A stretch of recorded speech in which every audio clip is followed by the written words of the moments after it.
In this video, we're going to look at two-step equations. We're going to look at it with a little bit of a different lens at first.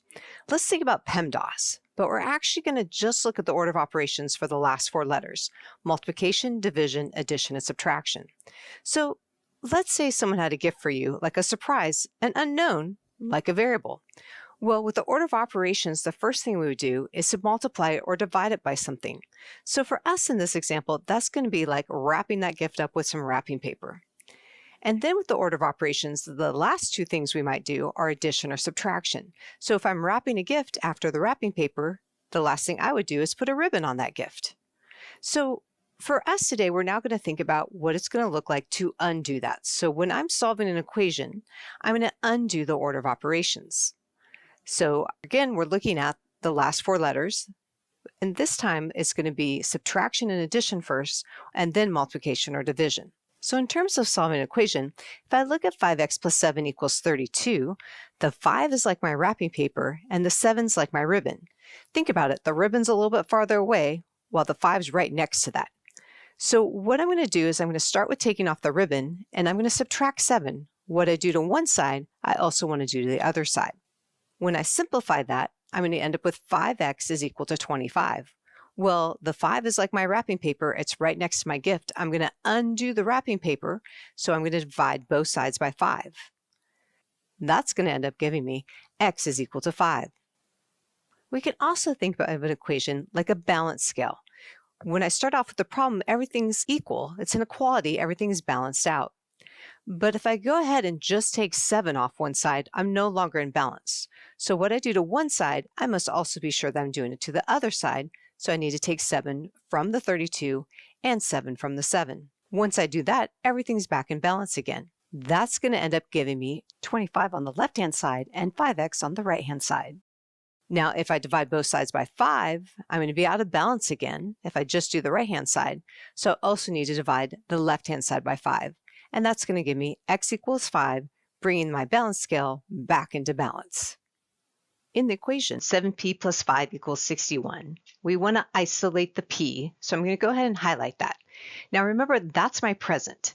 So I want to deal with the ribbon first, and the ribbon is the farthest thing away, but on the same side. So that's the 5 being added. Another way to think about this is I want to do reverse order of operations. So I want to start with whatever's being added or subtracted to my variable. So since it's plus 5, the opposite of addition is subtraction. I'm going to subtract 5. And what I do to one side, I want to do to the other side.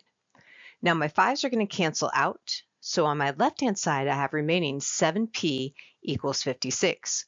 Well, 7's right next to my gift or my surprise. That's my wrapping paper, and I want to undo that. The 7's also connected by multiplication, and the opposite of multiplication is division. So I'm going to divide both sides by 7, and what I do to one side, I want to do to the other side. Now, the 7 over 7, that just becomes 1. So I'm going to end up with p on my left, and 56 divided by 7, I'm going to end up with 8 on my right-hand side. Now, when I do an equation, I can check my answer. So I'm going to go back into my original equation, 7p plus 5 equals 61. But this time I'm going to plug in my answer of 8 instead of the p. So I'm going to make sure that that left-hand side is equal to the right-hand side. Well, 7 times 8 is 56. 56 plus 5 is 61. And since I have both sides equal to each other, I can know that my answer is correct. Looking at another example, this time my x comes second in the equation, and that's okay. I still want to deal with the thing first that is connected by addition or subtraction. So I'm going to look at that negative 8. Now, it is actually connected by addition to the 5x, but the 8 is negative. I'm trying to create a 0 pair. Well, what can I put with a negative 8 to make 0? That's going to be a positive 8. So what I do to one side, I want to do to the other side. My 8's are going to cancel out, and I'm going to end up with 5x equals 75. Well, now I want to deal with my multiplication or my division. The 5 and the x are being multiplied, so the opposite of multiplication is division, and what I do to one side, I want to do to the other side. That's going to leave me with x is equal to 15. Remember, you can plug that number back in, make sure you got your answer correct. So going back into my original equation, I have negative 8 plus 5 times my answer of 15, and I'm wondering if that's equal to 67. Well, 5 times 15 is 75. Negative 8 plus 75 is 67, so I know I got the answer right. And I have one last example for you. So this time my x is on the right-hand side, and that's okay. I'm still going to isolate my variable and look at the numbers that are on the same side as the x. So I'm still going to start with addition or subtraction. The 7 is being added, and the opposite of addition is subtraction. And what I do to one side, I want to do to the other side. That's going to leave me with 42 is equal to 3x. Well, now I want to deal with multiplication or division. The 3 and the x are connected by multiplication. The opposite of that is division, so I'm going to divide both sides by 3. And then that's going to give me x is equal to 14. I'm going to check my answer. So I'm going to plug back in the 14 for my x value. I'm going to see if that right-hand side is equal to 49. Well, 3 times 14 is 42. 42 plus 7 is 49, so that I know I got the right answer.